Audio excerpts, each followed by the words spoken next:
Salut à tous, donc aujourd'hui je vous fais une vidéo sur le procédé d'une demande d'un visa Working Holiday ou vacances-travail donc pour le Japon. Donc il faut savoir que en tant que Français, donc si vous avez un passeport français, vous avez droit de demander ce visa-là. C'est un visa d'une durée d'un an, pas renouvelable, mais qui vous permet en fait de pouvoir faire ce que vous voulez dans le pays. Donc c'est-à-dire voyager, travailler, étudier, rien glander, faire un peu ce que vous voulez. Tant que vous avez un peu d'argent en fait sur le compte et que vous le prouvez au moment de la dépose de dossier, ça va. Donc moi j'ai demandé le visa il y a... Enfin j'ai obtenu le visa pardon il y a un mois maintenant. Ça n'a pas été très compliqué franchement donc c'est quand même assez... Enfin c'est à la portée de tout le monde. Tant que vous avez un, Tant que vous avez un visa, un passeport français et les papiers demandés, franchement, c'est pas compliqué. Ce sont pas des papiers trop difficiles à avoir. Des fois, certains ont un coût, des fois, il faut se déplacer parce que forcément, les consulats ou les ambassades sont pas forcément là où vous résidez. Donc ce qu'on va faire, c'est qu'on va passer sur... Moi, j'ai le dossier là sur l'iPad et en fait, je vais vous dire un peu tout ce que j'ai fait. Si j'ai eu du mal à avoir les papiers, enfin un peu toute mon expérience pour avoir le visa vacances-travail pour le Japon. Donc, il est bien écrit sur le site de l'ambassade qu'il faut être présent le jour de la dépose de demande. Donc, c'est vous-même qui allez déposer votre dossier avec les papiers. Donc, c'est impossible que ce soit quelqu'un d'autre de votre famille, un ami, quoi que ce soit, c'est carrément pas possible. Ensuite, il faut savoir que quand vous habitez, donc moi j'habite à l'étranger, il faut savoir que quand vous habitez à l'étranger, vous dépendez automatiquement du consulat de l'ambassade de Paris en fait. Donc vous devez vous déplacer à Paris. Ça c'est certain. N'allez pas demander à aller à l'ambassade de Marseille, je crois que c'est quoi? C'est Marseille, Lyon, Strasbourg, un truc comme ça. C'est Paris direct. Donc vous n'aurez pas de dérogation à ce sujet-là. Donc moi c'est clair que j'ai dû aller à Paris une fois pour déposer le dossier, une autre fois dans la semaine d'après pour aller chercher mon visa, mon passeport avec mon visa. Tous les papiers que vous allez fournir, ce sont des papiers qui ont, comment ils disent, ouais, de plus d'un mois. Les documents de plus d'un mois de validité ne sont pas acceptés. Donc tous les papiers que vous donnez doivent être faits dans le mois antérieur en fait. Donc ça, faites bien gaffe, notamment au niveau des factures, etc. Ensuite, qu'est-ce que je peux vous dire? Ouais, pour déposer le dossier, c'est le matin, donc c'est de 9h30 à midi. Ça, c'est également écrit sur la page web, donc c'est sans rendez-vous, donc vous inquiétez pas. Moi, c'est clair que j'y étais à 9h30, donc à l'ouverture. Il y avait déjà deux personnes devant moi. La majorité se sont fait refouler parce que par manque de papier ou par manque de sérieux. Donc voilà. Ensuite, au niveau de l'âge, donc c'est 18-30 ans, donc ça je pense que tous les gens qui veulent demander un visa travail, vacances-travail, sont au courant. Vous pouvez le demander jusqu'à la veille de vos 31 ans en fait, ça c'est pas un problème. Il faut juste que vous ayez le visa voilà, avant la veille de vos 31 ans. Donc voilà. Ensuite, au niveau des papiers, on va parler papiers. Il faut que vous ameniez, enfin il faut faire en fait un certificat médical attestant de la bonne santé, de votre bonne santé quoi. Donc moi ça a été un peu compliqué parce que je vous dis, vivant à l'étranger, j'ai dû passer, enfin j'ai pas pu passer par le service national public, j'ai dû passer par un docteur privé, donc qui m'a fait payer les yeux de la tête, donc en euros j'ai dû payer environ ouais, 130 euros, donc ça m'a bien fait chier pour un petit papier. Surtout que bon, elle m'a pas fait un gros examen, quoi. Elle m'a pas checké tout mon corps, etc. Donc bon, j'en ai eu ouais, environ pour 130 euros pour un papier qui disait que oui, j'étais en bonne santé et que bon. Mais bon, voilà, c'est à faire. De toute façon, sans ça, j'aurais pas pu déposer mon dossier.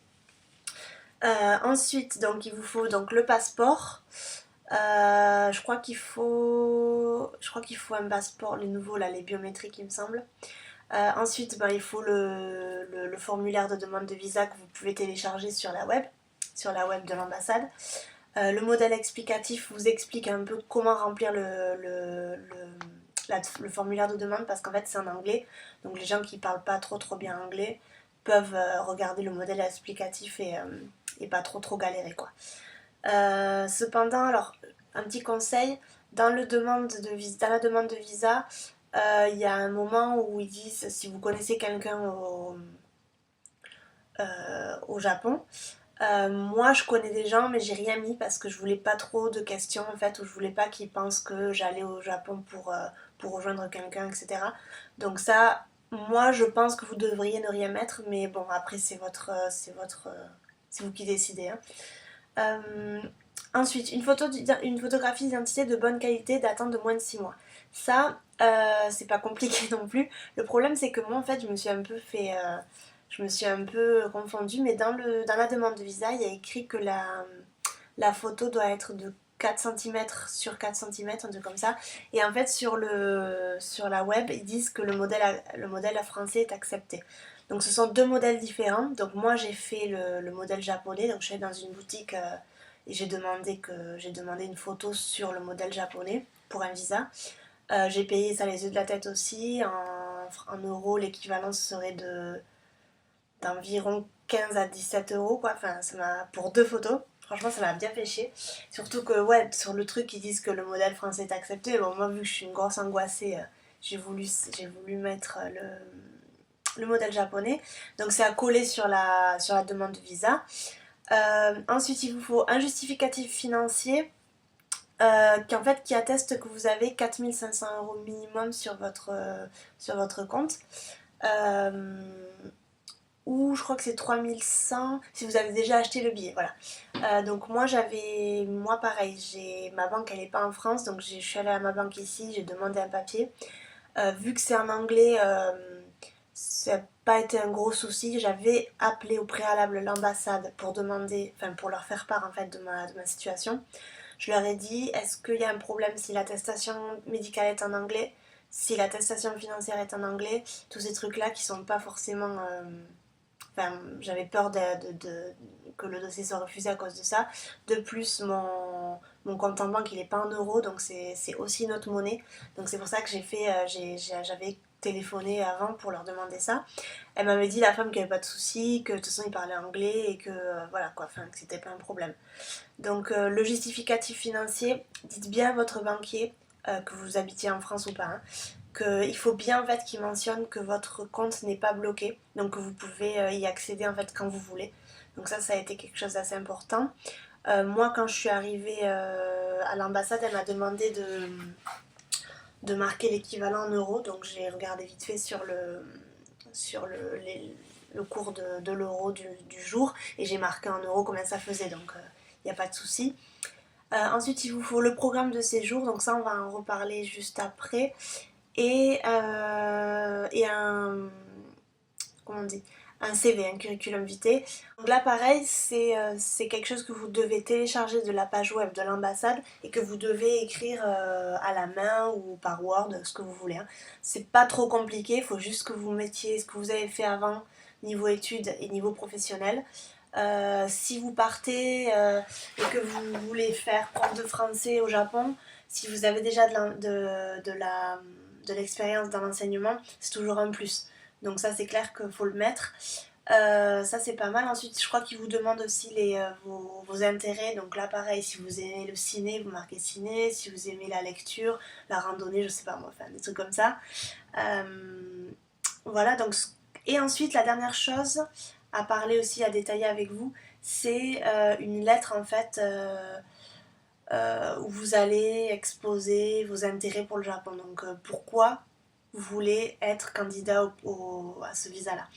Donc deux choses que que j'aimerais discuter avec vous, c'est le programme de séjour qui est quelque chose d'assez lourd et faut préparer avec sérieux et surtout il faut que ça tienne la route. Et la lettre qui détaille vos intérêts. Donc on va commencer par le programme de séjour. Moi, j'ai divisé l'année en 3. La première période, j'ai marqué que je restais à Osaka. Pour la seconde période, j'ai marqué que j'allais voyager dans le sud du pays. Et pour la troisième période, j'ai marqué que j'allais rester sur Tokyo. Donc, ils veulent quelque chose de très sérieux, donc de très détaillé. n'allez pas bâcler la chose parce que vous allez arriver à l'ambassade et vous allez vous faire refouler direct. Donc moi en fait, ce que j'ai fait, c'est que j'ai regardé pas mal de choses sur internet où en fait ils donnaient des conseils pour rédiger le programme. Je vais vous mettre quelques liens en bas dans la barre d'infos, comme ça vous pourrez voir un peu de quoi je me suis servie. Voilà, donc dans le programme en fait il faut que vous marquiez tout ce que vous allez faire dans chaque ville. Donc ça va de études à travail. Comment vous allez trouver votre travail, par quel site web vous allez passer, ce que vous comptez gagner par mois. Donc n'allez pas chercher des sommes astronomiques, hein. Renseignez-vous sur internet, c'est pas compliqué. Marquez environ par mois ce que vous allez gagner et ça devrait passer. Ensuite, qu'est-ce qu'il demandait? Voilà. Ensuite, niveau logement. Niveau logement, ça dépend si vous voulez être comment on dit, en auberge de jeunesse ou en coloc. Donc ça, pareil, marquez-le. Marquez les sites web que vous allez utiliser pour chercher autant auberge que coloc. Combien vous allez dépenser par mois pour le logement. Tout ça, faut le marquer. Faut marquer le plus d'infos possible. Ensuite, ça, vous le renouvelez pour chaque ville. D'accord? Donc, travail, études. N'oubliez pas que ce visa-là, c'est quand même un visa de vacances, parce qu'il s'appelle quand même vacances-travail. Donc, faut pas non plus faire la folle et marquer que vous voulez bosser 40 heures par semaine. Donc, moi, ce que j'ai marqué, c'est maximum 20 heures par semaine. Donc, je l'ai marqué dans toutes les périodes, que je ne voulais pas travailler plus de 20 heures par semaine, que j'aimerais bien étudier le japonais lorsque le budget me le permettait. Il y a beaucoup de centres de volontariat au Japon qui enseignent en fait le japonais à des étrangers, donc ça c'est gratuit, ou c'est environ 1000 à 2000 yens par mois, donc c'est rien du tout. Ça, marquez-le parce que c'est quand même pas mal, ça permet de voir que vous êtes dégourdi et que vous avez trouvé des solutions pas chères pour étudier. Euh, la deuxième période que j'avais mis quand je voulais voyager dans le sud du pays, j'ai marqué tout ce que je voulais faire. Donc ça va de visite du mont Fuji à randonnée je sais plus où. Enfin j'ai marqué des trucs que je sais que je ferai pas, mais il faut marquer et il faut dire que vous êtes intéressé et que il faut qu'ils sentent en fait que vous êtes le candidat parfait et que vous valez la peine quoi. Donc j'ai marqué plein de trucs, je me suis bien informée sur internet, combien coûtaient les randonnées, combien coûtaient les excursions, comment j'allais me loger pendant que j'étais en vacances, comment j'allais faire un peu d'argent aussi pendant que j'étais en vacances, tout ça marquez-le. Donc ça, moi je suis partie assez confiante franchement, je n'avais pas trop de soucis à me faire. Je suis arrivée à l'ambassade, elle a vu mon programme de séjour, en fait elle m'a juste demandé de marquer pour chaque période combien je comptais dépenser en nourriture, par exemple, et en transport. Donc moi, c'est vrai que j'ai la chance d'être déjà allée au Japon. Donc je sais à peu près combien vaut un peu voilà, la majorité des choses. Donc c'est clair, j'ai pas eu trop de soucis. Ça, n'oubliez pas aussi. Marquez, je sais pas, faites une petite catégorie de dépenses et marquez combien vous comptez dépenser par mois niveau bouffe. Et le transport. Donc moi j'ai été assez intelligente, j'ai marqué que je voulais acheter un vélo d'occasion à 10 000 yens que j'allais revendre par la suite. Et donc ça c'est clair que ça me permettait d'économiser un peu au niveau du transport, métro, train, etc. Donc ça c'était pas mal. Je pense que c'est tout. Voilà, soyez cohérent quoi, soyez cohérent. Si vous partez avec 6 000 euros, euh, voilà, mettez pas que dès le premier mois vous allez en gaspiller déjà 2000 quoi. Donc soyez cohérent, marquez ce que vous comptez dépenser, ce que vous comptez gagner, soyez réaliste surtout, parce que forcément en tant que prof de français vous n'allez pas faire du 5000 yens par heure. Donc informez-vous un petit peu sur internet combien c'est payé, etc. Ensuite, je peux vous parler aussi de la lettre d'intérêt. Donc ça c'est une lettre assez pour moi, ça n'a pas été très complexe parce que c'est un peu coulé de source. J'ai marqué vraiment tout ce qui me passait par la tête. C'est vrai que je suis une passionnée du Japon depuis toujours et puis j'y suis déjà allée, donc ça aide un peu aussi. Puis mes études aussi sont reliées au travail que je veux faire au Japon parce que je suis prof de FLE, prof de français et langue étrangère. Donc c'est clair que ça aide. Mais voilà, soyez réaliste aussi, soyez sincère. Écrivez bien parce que rédiger une lettre avec plein de fautes d'orthographe c'est pas cool. Puis surtout si vous voulez faire prof de français là-bas, voilà quoi. Donc faites gaffe, faites-la corriger par quelqu'un ou quoi. Si vous avez un souci, envoyez-moi un message privé. Moi je peux vous envoyer ma lettre de motif que j'ai présentée qui a été... Enfin ils m'ont rien dit quoi, donc je pense que c'est passé comme une lettre à la poste quoi. Voilà, essayez d'être juste, sincère et surtout de montrer bien vos intérêts. Dites pas que vous êtes fou de manga. Voilà, enfin, faites les choses un peu sérieusement. Et je dis pas que c'est pas sérieux d'être fou de manga, hein, mais ça n'a pas trop rapport pour aller travailler au Japon, quoi. Voilà. Mais je vous dis, envoyez-moi un message privé si vraiment vous avez des doutes ou quoi. Je peux vous aider un peu pour la gestion du dossier. Moi, je suis arrivée à l'ambassade et mon dossier a été accepté de suite. Ça n'a pas été... elles m'ont pas posé de questions ni rien, il n'y a pas de souci. Donc ensuite, pour déposer le dossier, vous déposez le dossier le matin. Si le dossier est accepté, elle va vous donner un petit papier. Moi, c'était 3 jours après 2 ou 3 jours après que je devais revenir. Donc moi, j'habite pas à Paris, donc j'ai dû repartir chez moi. J'ai pris un billet la semaine d'après pour revenir à Paris et pour chercher le visa dans l'après-midi. C'est juste l'après-midi. Pareil, vous donnez le papier, elle vous rend le visa, il n'y a pas de problème. Donc le visa, en fait, c'est une page sur votre passeport. Donc là, pareil, vous avez 1 an pour partir. Donc vous avez la date de l'obtention du visa. Et ensuite, vous avez 1 an après, c'est la date d'expiration du visa. Donc vous avez 1 an pour partir. Que vous partez 1 mois après ou dans 11 mois, c'est pas un problème parce que dès que vous allez arriver à l'aéroport, ils vont vous mettre un tampon. Avec la date de l'entrée du territoire. Donc voilà, je pense que c'est à peu près tout. Si jamais vous avez des doutes ou des questions ou quoi sur le sujet, franchement, envoyez-moi un privé. Moi, j'ai pas de problème particulier. Je peux vous aider. J'ai donné le dossier il y a 1 mois. J'ai eu le visa de suite. Voilà, j'ai eu beaucoup d'échos comme quoi il fallait présenter la demande plusieurs fois parce que ça n'allait jamais, etc. Les quotas sont jamais atteints. Hein. Enfin, je veux dire, si vous refusez le visa, c'est pas parce qu'il y a trop de gens, c'est parce qu'il y a quelque chose qui cloche dans votre dossier. Ça, c'est à revoir. Voilà, allez-y tranquille. Juste, voilà, faut qu'il manque aucun papier dans votre dossier. L'argent, faut qu'il y soit. Voilà, c'est tout. Il n'y a pas de formule magique. Voilà, ben je vous reprendrai un autre jour. J'aimerais bien vous faire une vidéo peut-être au cours de ce mois-ci parce que donc je pars le 4 juillet, donc dans 1 mois. J'aimerais bien vous faire une vidéo juste quand je pars en fait, enfin avant de partir, quand je préparais mes valises en fait pour vous montrer un peu ce que je prends pour 1 an. Je pense que ça peut en aider quelques-uns parce que même moi là je suis en train de commencer à angoisser pour savoir qu'est-ce que je prends dans ma valise. Voilà. Voilà, ben je vous reprends plus tard et puis j'espère que cette vidéo vous sera utile en tout cas.